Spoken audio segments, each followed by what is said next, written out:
Queremos desde la Acción Católica ofrecer algunas herramientas que puedan servir en este principio de aislamiento, por así decirlo, en este tiempo que estamos pasando, que puedan ayudarnos a afrontar el tiempo de Cuaresma que estamos viviendo. Vamos a acercarnos a las enseñanzas que nos deja este domingo que acabamos de celebrar, este domingo de la Samaritana, domingo tercero del tiempo de Cuaresma. Lo vamos a hacer a partir de la liturgia de la palabra de la misa de este domingo pasado, para a partir de ahí descubrir las enseñanzas más importantes que la Iglesia nos deja en este día. Tendríamos que tener en cuenta, lo primero de todo, el contexto para comprender estas lecturas. Y el contexto de la Cuaresma es que esta es un tiempo catecumenal. No es un tiempo en sí mismo, sino referido al tiempo de Pascua, referido sobre todo a la noche de Pascua. Por eso, la Cuaresma es un tiempo catecumenal, de formación, de preparación para la celebración pascual, sobre todo para aquellos que se preparan para recibir el bautismo en la noche de Pascua. Esto es muy importante porque la Iglesia celebra tradicionalmente el bautismo, o mejor dicho, originariamente en la vigilia pascual. Por eso las catequesis de los domingos de Cuaresma son preparaciones para el tiempo de Pascua. El bautismo es un don de la Pascua que la Iglesia recibe, acoge y que celebra, por lo tanto, habiéndolo preparado durante la Cuaresma, con tres catequesis fundamentales, que son las lecturas que escuchamos el tercer, cuarto y quinto domingo de Cuaresma. El tercero es el encuentro de Jesús con la mujer samaritana en Juan 4. El cuarto es el encuentro de Jesús con el ciego de nacimiento en Juan 9. Y el quinto es el encuentro de Jesús con Lázaro, la resurrección de Lázaro en Juan 11. De esta forma, estas tres catequesis quieren dejar tres mensajes muy importantes para afrontar la vigilia pascual, que son que Jesús es el agua de la vida, que Jesús es la luz del mundo y que Jesús es la vida eterna. Es decir, que aquel que entra a participar en la vigilia pascual descubre que ese agua en la que es introducido es el agua de la vida, que la luz de la fe que recibe es la fe en Jesucristo y que la vida que se le ofrece es la vida eterna, el don de la vida eterna. Así podemos entrar de una manera más marcada, más apropiada directamente a contemplar los textos de la liturgia de este tercer domingo de Cuaresma. Comenzaríamos por la que era la primera lectura, el pasaje del libro del Éxodo en el que se nos cuenta la sed del pueblo de Israel, la sed del pueblo de Israel cuando después de haber salido por el desierto, después de haber vivido el episodio de las aguas amargas de Mará, llegan a Masá, a Meribá, que son los dos lugares que al sur de la península del Sinaí eh, nosotros encontramos en este pasaje, y allí nos encontramos con una escena triste, una escena en la que el pueblo de Dios está cansado, camina con fatiga, con miseria, no hay una verdadera comunión entre todos, hay un pueblo dividido y que además se revela de una forma instintiva contra Dios. Por eso se vuelve a Moisés y le dice, danos agua. Tenemos sed, danos agua, danos de beber para afrontar esto. El pueblo de Israel se separa de alguna forma de Dios cuando hace esto. Un momento muy importante en su marcha, un momento que la historia nos ha quedado reflejada en el Éxodo, nos ha quedado reflejada en el libro de los Números como un momento de gran crisis, un momento de gran crisis en Masá y en Meribá, y del que los salmos nos hablan. Encontramos en el Salmo 78, pero ellos se volvieron a pecar contra él y en el desierto se rebelaron contra el Altísimo. Tentaron a Dios en sus corazones pidiendo una comida a su gusto. Hablaron contra Dios. ¿Podrá Dios preparar una mesa en el desierto? Él hirió la roca, brotó agua y desbordaron los torrentes. Conocemos bien estos pasajes de la liturgia de las horas, sobre todo en los que lo rezamos, ¿no? O podemos recordar el pasaje del libro de los Números, que relata también este hecho, que dice que Moisés les dijo, escuchad, rebeldes, ¿creéis que podemos sacaros agua de esta roca? Moisés alzó la mano y golpeó la roca con la vara 2 veces, y brotó agua tan abundante que bebió toda la comunidad y las bestias. Esta es la historia del milagro de Masá y Meribá. hendió la roca en el desierto y les dio a beber raudales de agua, sacó arroyos de la peña, hizo correr las aguas como ríos. Así dice el Salmo 78. Esto también lo encontramos, también así nos es relatado en el libro del profeta Isaías, para el que el tema del agua es fundamental. Los llevó por la estepa y no pasaron sed. Hizo brotar agua de la roca.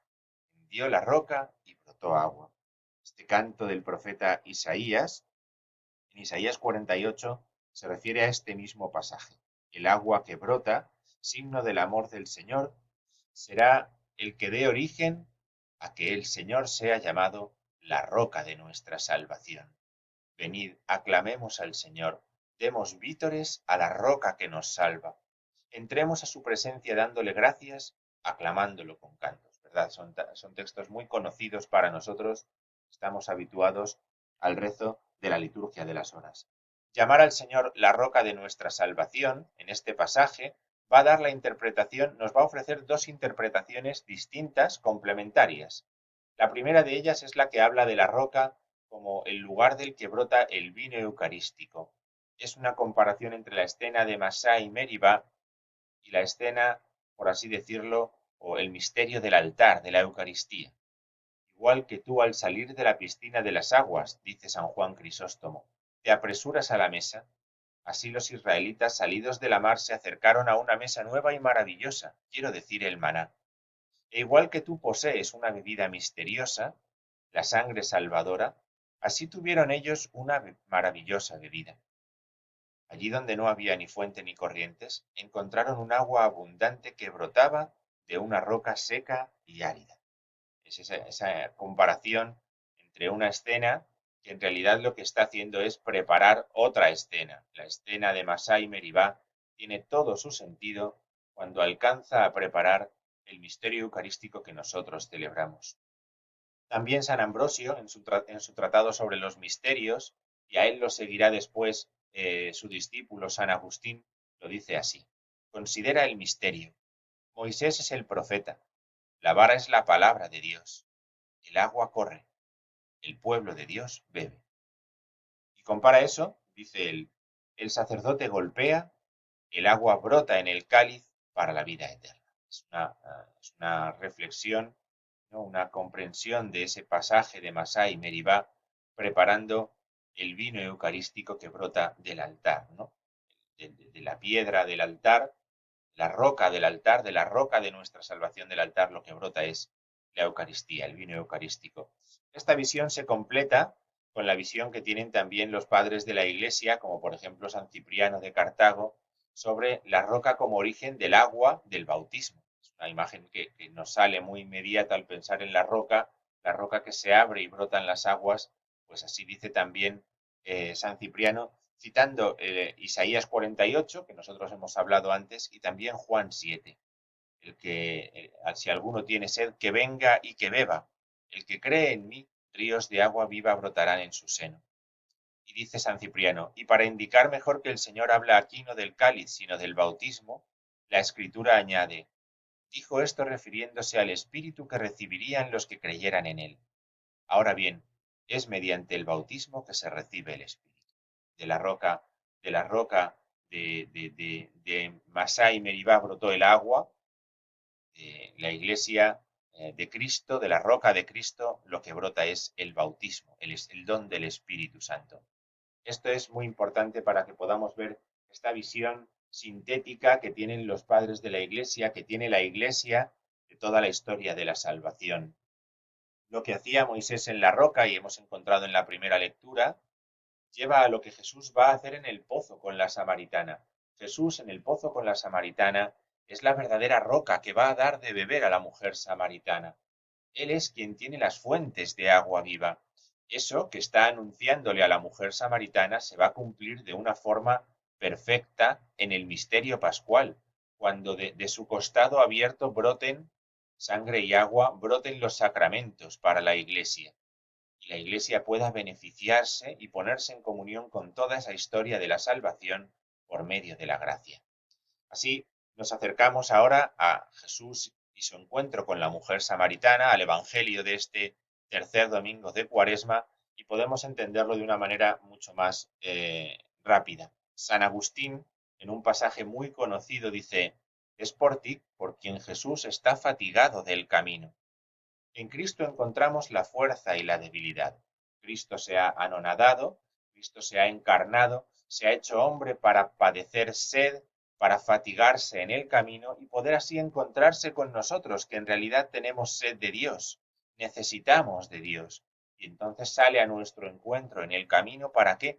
Para que nosotros podamos beber de Él, la roca de la salvación de la que brotan las aguas del Espíritu, las aguas del bautismo. Su abajamiento, su hacerse hombre, supone nuestro hacernos Dios, supone nuestra salvación, nuestra divinización, nuestra vida eterna.